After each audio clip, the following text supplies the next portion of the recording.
My guest at this time is former Virginia Attorney General Ken Cuccinelli. He is now president of the Senate Conservatives Fund.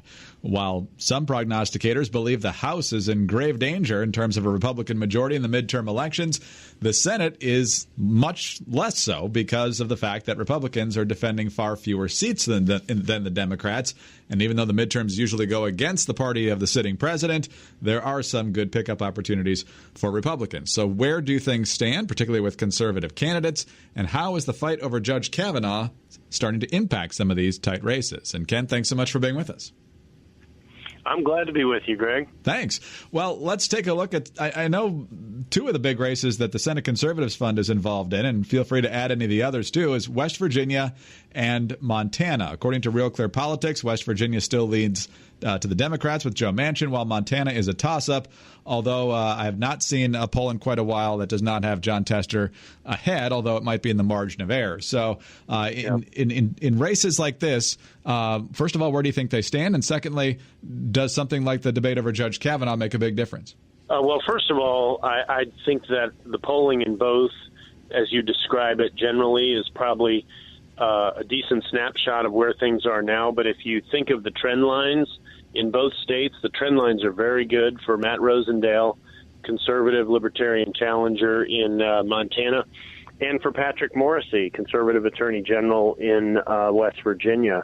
So they're both in a better position than they were a month ago and 2 weeks ago and so forth. And I do think, to your second question, the Kavanaugh issue is affecting the electorate. It is electrifying a Republican base, which is to a statistically astonishing degree rallying around the president. And I say a statistically astonishing degree because really no other Republican president, which is two Bushes in my adult lifetime, has seen this, with the exception of the outset of the Gulf War in '91, a short burst for George Sr., which he didn't overcome his read my lips, no new taxes error.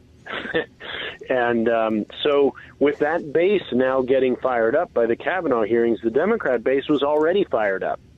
So the enthusiasm gap is closing, and that's a very good thing for both Patrick Morrisey and Matt Rosendale, really all the conservatives running. Marsha Blackburn in Tennessee. You know, it's hard to legitimize a Phil Bredesen in Tennessee when you know you're moving the Senate into the control of Chuck Schumer by voting for him. And that is not what a state that went for President Trump by 14 points wants. So, you see that going on across the country, and it's a great map for conservatives. There are 10 Democrat senators defending their seats in states President Trump won, and over half their caucus is up this cycle. Well, let's talk about a few more of them then. In Missouri, it looks like Josh Hawley has inched ahead of the incumbent Democrat Claire McCaskill, but it's still a very tight race. Also a tight race, and a lot closer than it was about a month ago, is the fight in Indiana between incumbent Democrat Joe Donnelly and businessman Mike Braun. What do you see in those races in particular, and maybe even Florida as well, with Rick Scott versus Bill Nelson? Do you see any momentum for the Republicans, or are these just going to be dogfights right down to the wire? Well, let's talk about Indiana, because I think in the context of Kavanaugh, it's the most interesting. Donnelly has waffled on Kavanaugh. And the worst thing you can do is straddle the fence. The only thing you land on isn't pleasant. And, he's ticking off his base to a certain amount. Indiana is a culturally conservative state. So not supporting Kavanaugh causes him problems, and he's just ticking them off in both directions. Now he's saying things like, well, I'll rethink about it after saying he was going to vote against Kavanaugh, or that he expected to. Now he's rethinking it in light of the FBI investigation, and really he's just waffling all over the place, and which is great for Mike Braun because it ticks everybody off at Donnelly, wherever he may end up. And look, so here's my prediction on the Kavanaugh piece. 50 Republicans at least will vote for Kavanaugh. Flake is actually the question. The guy's gone from a noun to a verb. from flake to flake. And but it doesn't matter, because with Vice President Pence, if those 50 vote for Kavanaugh, he's going to the Supreme Court.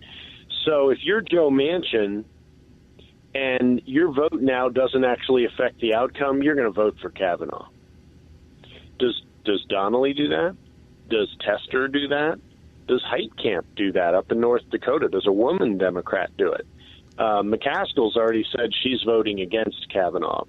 And in the same way you noted that sort of a persistent trend in Indiana where Braun's been ahead, Hawley's been ahead for generally in the polling for a couple of weeks now, though not by a ton, and she's outspending him.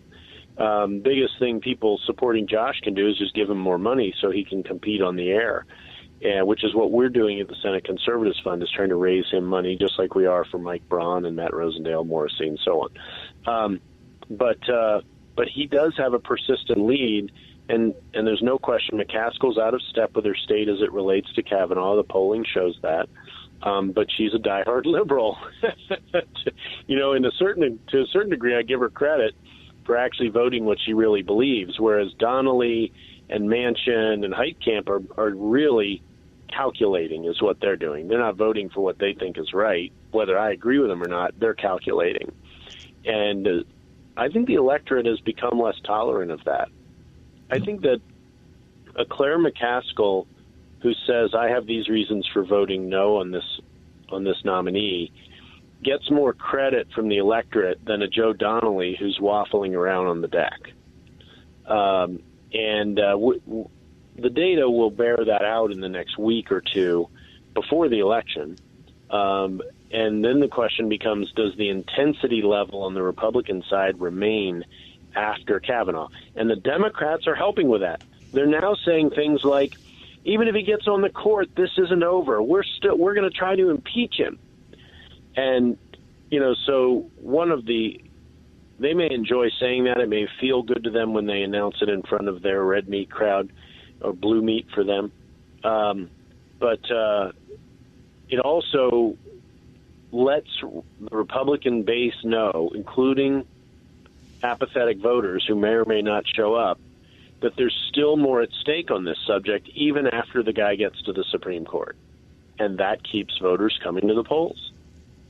We're talking with Ken Cuccinelli, former Attorney General in Virginia. He is now president of the Senate Conservatives Fund. And Ken, as I mentioned at the outset, the Democrats have to defend a lot more seats than the Republicans do. And I'm glad you mentioned North Dakota. Yep. That's the one looking probably the brightest of all for Republicans to pick up at the moment, with a new poll showing Kevin Cramer ahead of Heitkamp by 10 points. But of the 9 seats Republicans have to defend here, I'm seeing 4 of them being labeled as toss-ups. Tennessee seems to be a dead heat. Ted Cruz is ahead, but a lot tighter than most folks expected against Beto O'Rourke. And then the open seat, once still held by Jeff Flake, but he's not running for re-election. Looks like the Democrats slightly ahead there, and perhaps the Democrat might have the edge in Nevada, where Dean Heller's running for re-election. So what's your expectation, at least where things stand in those races right now? Well, I do think the Dems have small leads. I got to tell you, those conservatives won't cry tears over losing those folks on the Republican side, but we need to make them up elsewhere if we want to keep getting good judges and other things. So the establishment's going to go try to protect McSally and Heller, not in that order. They'll protect Heller first. But conservatives are focusing on supporting Ted Cruz. Beto O'Rourke's basic thrust is the amount of money he's raising. There's a point in time, and it may still be true, where he's raising more money than all other Democrat challengers in the country combined. And he's running as a Bernie Sanders Democrat in Texas. All the pink Stetsons are coming out for him, whatever that is. But it is an enormous amount of money, and it can't be taken for granted by Cruz or by us, and Ted is not taking it for granted. He's been running like it's his first race for a year and a half. And, getting to every barbecue, every chicken dinner, every county fair and so forth. He has been really working the ground, which people outside Texas don't see. So that's competitive largely because of the far left grassroots small donors that Beto O'Rourke is attracting and the big money Hollywood liberal types as well that are funding his effort. So it'll go to the end, but Ted should win that. Tougher one is the one in Tennessee. That's going to be a dogfight right to the end. And I have a feeling that what will happen is it'll break a bit Marsha Blackburn's way late, but it's going to be late, and she's going to have to keep up the pressure of running a good campaign as she has. And people in Tennessee are going to have to wake up what it really means to have Phil Bredesen as their senator. It means Chuck Schumer as majority leader. And while they might like Phil Bredesen, you're going to be hard-pressed to find many people in Tennessee who want to see Chuck Schumer have an elevated role in the governance of this country. Last question real quickly on Ted Cruz. I know you were affiliated with his campaign in 2016, and one of the things that impressed so many people was his get out the vote effort in Iowa and elsewhere that generally exceeded expectations. And you just talked about his ground game and how he's so active in getting out to different parts of the state as he runs for re-election. Does that suggest that the polls might not capture all the different dynamics that go into his campaign? Well, they didn't in the primaries. That was with 17 candidates at times. It whittled down. And he tended to outperform that because his ground game is so good. And frankly, he honed it in the presidential election. And the team that allowed him to do his targeting there is still with him. They've never left him. And a key ingredient, you lead by example, and Ted is doing everything that he's asking anyone to do. He's making phone calls, he's hitting doors, he's doing events tirelessly, all this while getting back to Washington and being one of the best U.S. senators we've got.